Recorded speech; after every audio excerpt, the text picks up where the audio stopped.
الرحیم الحمد للہ رب العالمین الصلاة والسلام علی النبی الأمی المکی المدنی القرشی الہاشمی حبیب الہ العالمین اشرف الانبیاء والمرسلین خاتم النبیین ورحمۃ للعالمین بالقاسم محمد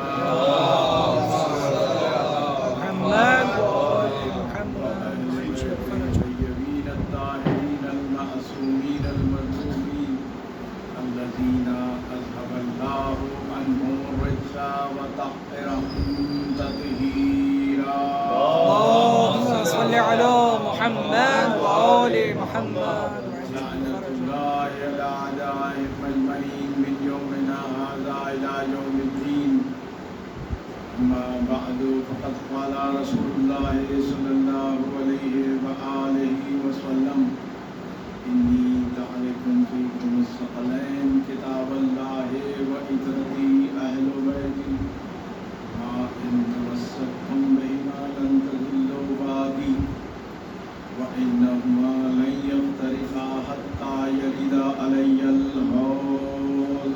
اللهم صل على محمد وآل محمد. محبان حیدر کرار عزاداران بزرگ کربلا، عشرہ محرم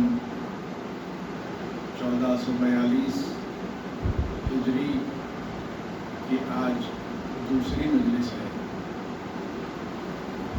اور آپ کے سامنے مسلسل میں حدیث ثقلین کی تلاوت کر رہا ہوں.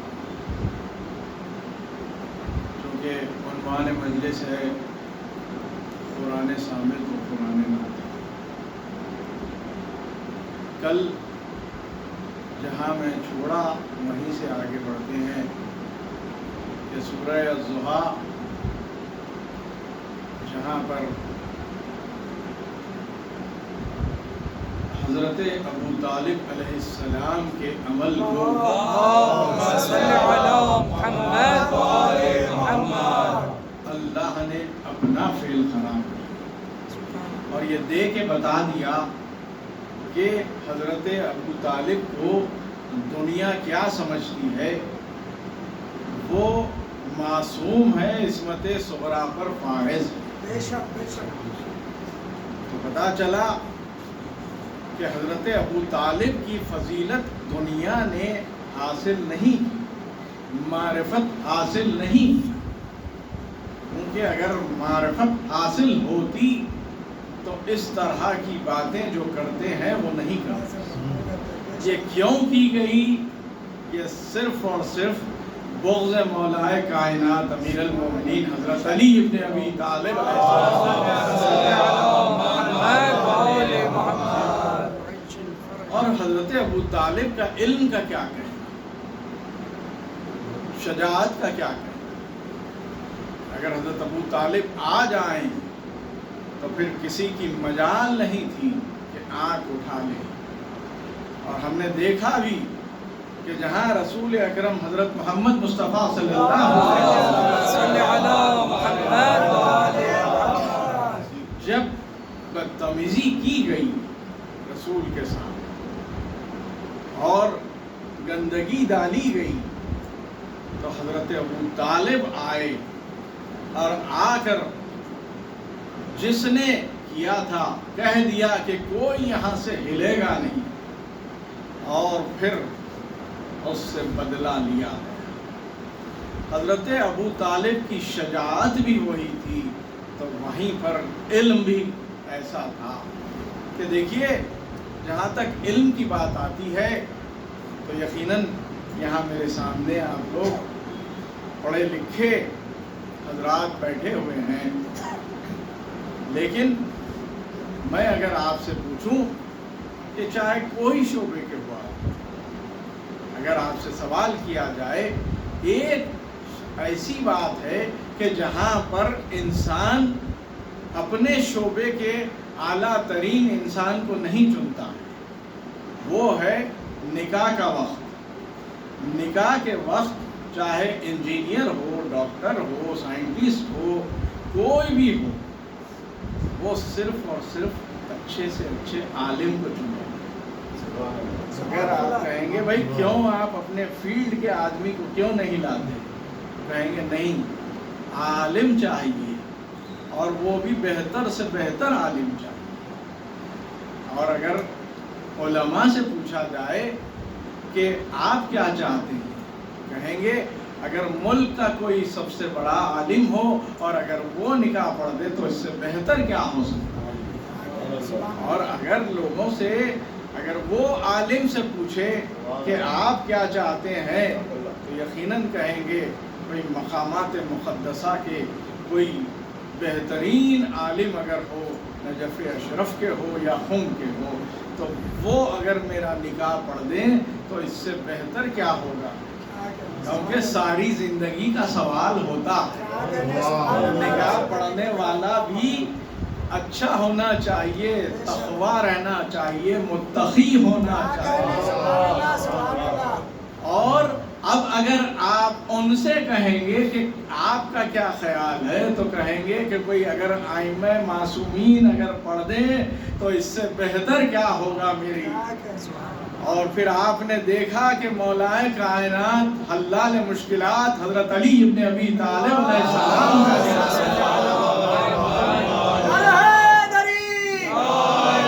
السلام جناب ابو طالب پہ بلند تر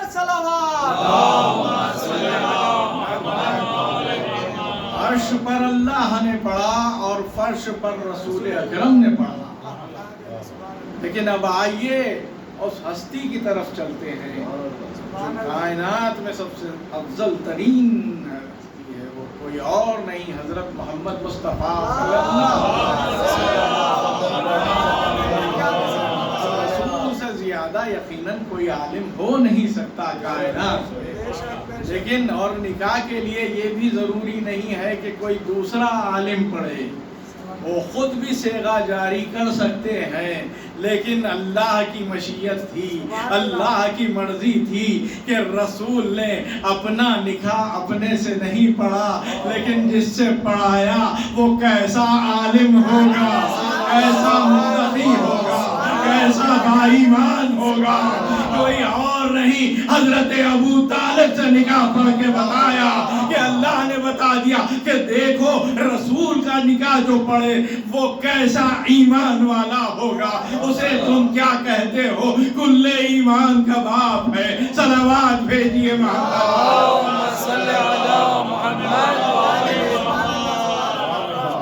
اس سے زیادہ علم کیا ہوگا. اور یقیناً حضرت ابو طالب وہ ہستی ہیں کہ شہزادی فاطمہ بنت اسد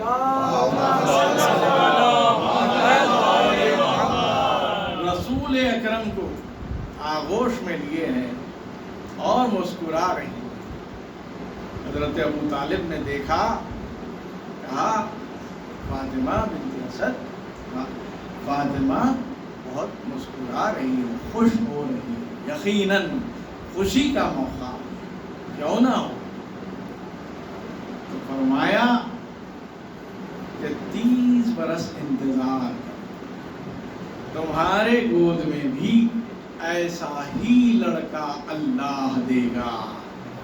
تو اب آپ بتائیے کہ کل ایمان کی آمد کا جو 30 برس پہلے خبر دے دے اس ہستی کو حضرت ابو طالب کہتے ہیں.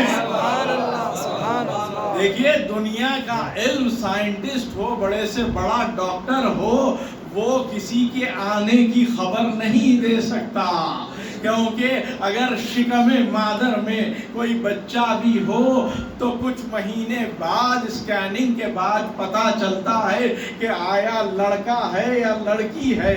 لیکن شکم مادر میں آنے سے پہلے بڑے سے بڑا ڈاکٹر نہیں بتا سکتا، تو عظمت حضرت ابو طالب کو جانیے، جو کل ایمان کی آمد کی خبر دے اس ہستی کو حضرت ابو طالب کہتے ہیں۔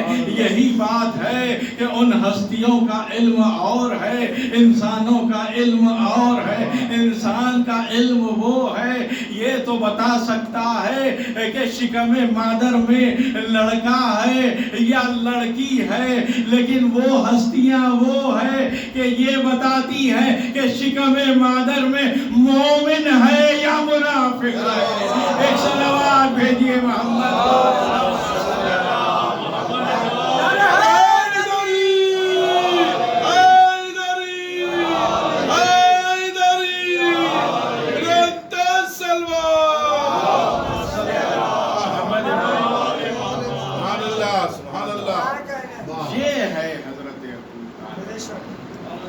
اور پھر اسی سورہ میں سورہ ضحیٰ 93 سورہ، اس میں وَوَجَدَكَ عَائِلًا فَأَغْنَىٰ، آپ پہنچ گئے یقین کہ کس کی شان میں آیت آئی ہے؟ یہ اس بیوی کی شان میں آیت آئی ہے جسے جناب خدیجہ سلام اللہ علیہا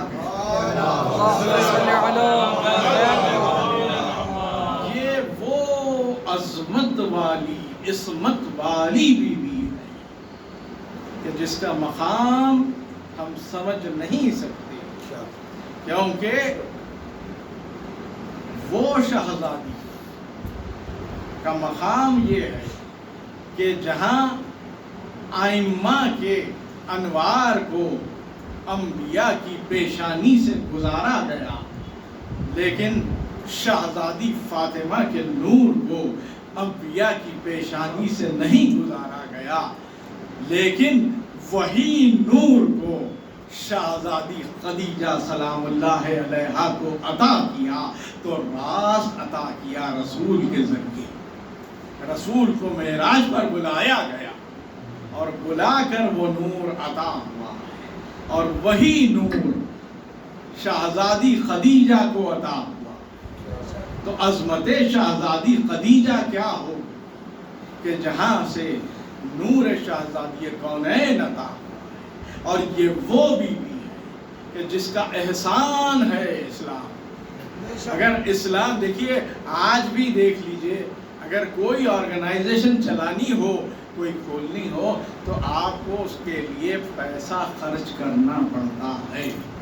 کہیں پر بھی اگر آپ پیسہ خرچ نہیں کریں گے تو کوئی کام نہیں بننے والا، کیونکہ پیسہ ضرورت ہے۔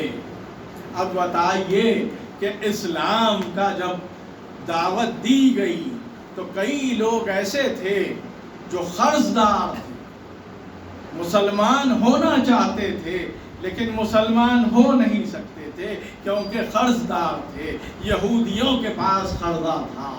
ایسے میں جب رسول گھر آئے ہیں تو کچھ فکر مند نظر آئے۔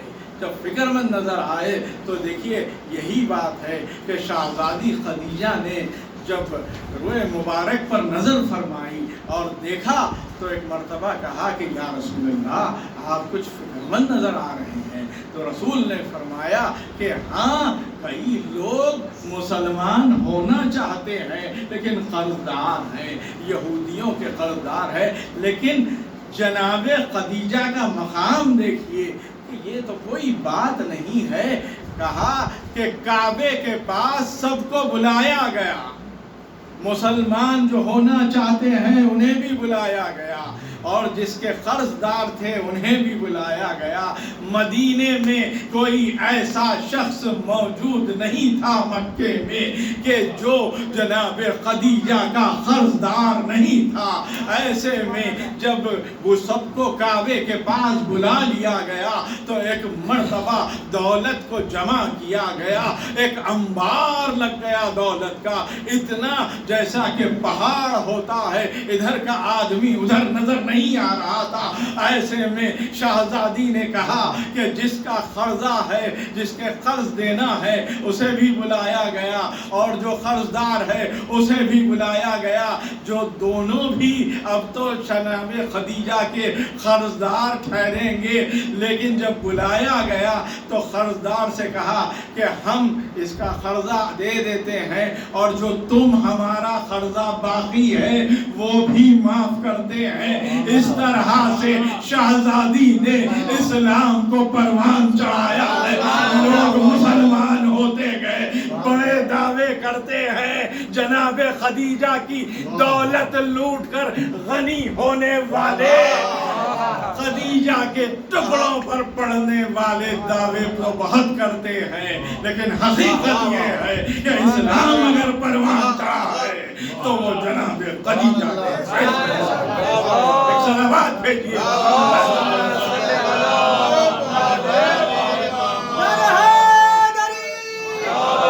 ناظرین اسلام جناب ابو طالب پہ بلند تر صلوات۔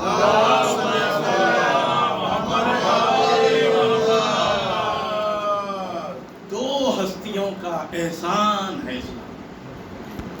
حضرت ابو طالب، دیکھیے سنت ابو طالب پر اگر عمل کیا جائے تو مسلمان کامیاب ہو جائے۔ بے شک۔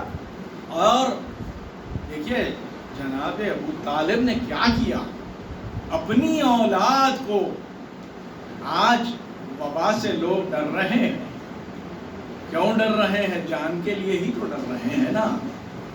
لیکن حضرت ابو طالب نے بتایا، درس دیا کہ دیکھو رسول کے لیے جان اولاد کی پیاری نہیں ہے۔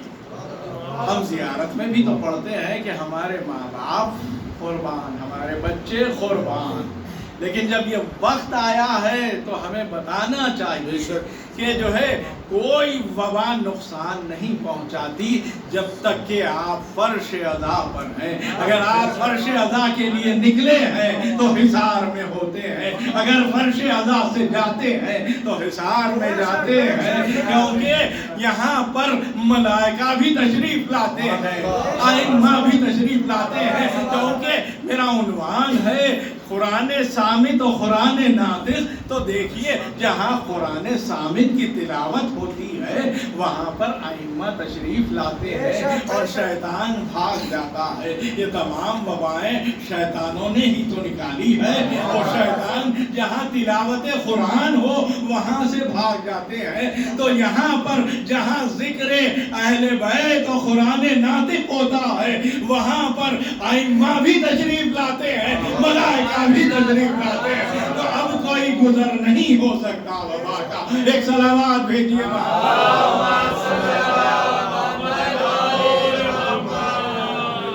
اور یقیناً یہ دونوں ہستیوں کا اتنا پسند آیا اللہ کو، حل جزاء الاحسان الا الاحسان، کہ احسان کا بدلہ احسان ہے۔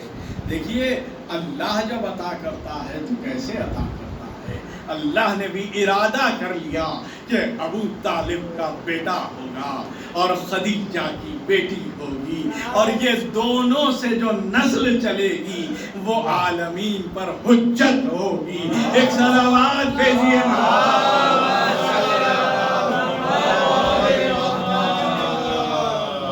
اور یہی نسل آگے، اور پھر جب قرآن صامت کی بات آتی ہے تو یقیناً اللہ نے قرآن کو نازل کیا رسول پر نازل۔ کون رسول ہے؟ جیسا کہ میں نے آپ کے سامنے حدیث ثقلین تلاوت فرمائی کہ رسول نے بتا دیا کہ دیکھو قرآن صامت اور قرآن ناطق دونوں کا ساتھ ہونا ضروری ہے، کیونکہ یہ دونوں جدا نہیں ہیں، اور اگر تم چاہتے ہو کہ گمراہ نہ ہو تو یہ دونوں سے تمسک رکھنا، بے شک، کیونکہ یہ دونوں جدا نہیں ہوں گے یہاں تک کہ میرے پاس حوض کوثر پر پہنچیں گے۔ تو صاف طور پر معلوم ہو گیا۔ لیکن جہاں قرآن صامت کی بات ہے تو رسول نے فرمایا کہ قرآن کا دیکھنا بھی ثواب ہے، قرآن کا پڑھنا بھی ثواب ہے، قرآن کا سننا بھی ثواب ہے، تو پھر قرآن ناطق کے بھی ہونا چاہیے۔ تو رسول نے فرمایا النظر الی وجہ علی ابن ابی طالب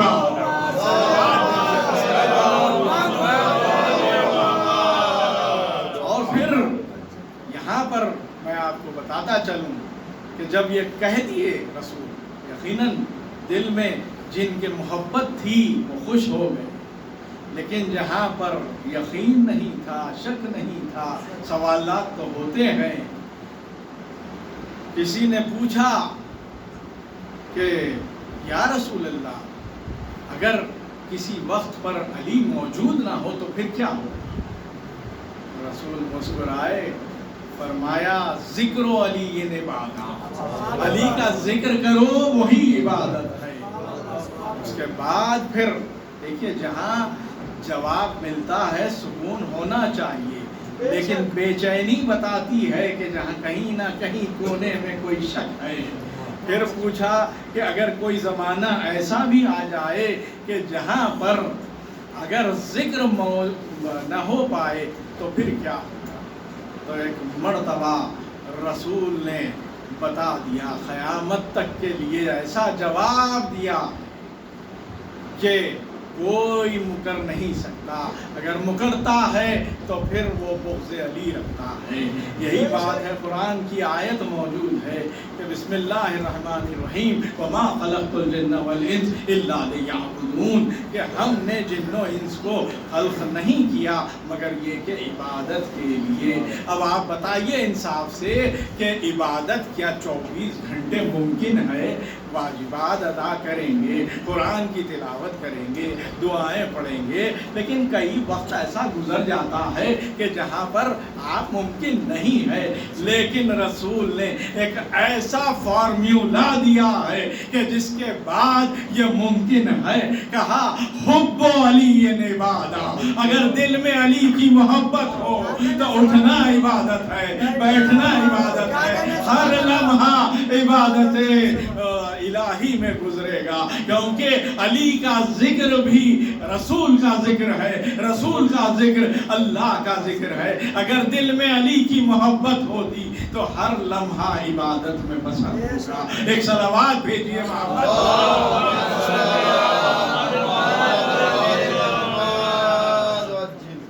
بس آخری بات اور پھر ربط مسائل۔ دیکھیے قرآن کی بات جب آتی ہے تو لوگ مان لیتے ہیں کہ یقیناً یہ اللہ کی طرف سے نازل ہوا، لوح محفوظ سے آیا۔ جب ہم کہتے ہیں کہ اہل بیت کی بات جب آتی ہے تو کہتے ہیں کہ یہ کیسے؟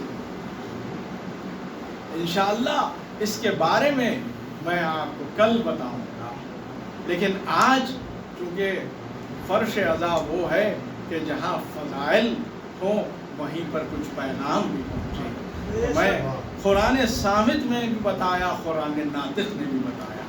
قرآن صامت میں 17واں سورہ اور اس میں 23 سے 25 آیت یہ ہے کہ جہاں اللہ نے اپنی عبادت کا حکم دیا ہے وہیں پر حکم دیا کہ اپنے ماں باپ کے ساتھ حسن سلوک کرو، اور یہ کہا کہ اپنے کاندھوں کو جھکا، ماں باپ کے سامنے اونچی آواز مت کرو۔ اور پھر کیونکہ دیکھیے بہت بڑی عظمت ہے ماں باپ، کیونکہ انسان دنیا میں آتا ہے ماں باپ کے ذریعے، اور ایسی بہترین پناہ گاہ ہے، اس سے بہتر کوئی اور پناہ گاہ نہیں ہو سکتا، کیونکہ ماں کا مقام بتایا ہے چوتھے امام نے کہ ماں کا مقام بہت بلند ہے، اور اس کے بعد باپ کا مقام ہے۔ ماں کا مقام اسی لیے بلند ہے کہ ماں تمہیں 9 مہینے شکم میں رکھتی ہے، تمہارا بوجھ اٹھاتی ہے، خود اپنے آپ کو مارتی ہے، لیکن اولاد کی فکر ہوتی ہے، اور جب دنیا میں آ جاتے ہیں، اسی لیے آپ دیکھیے ہر رشتے میں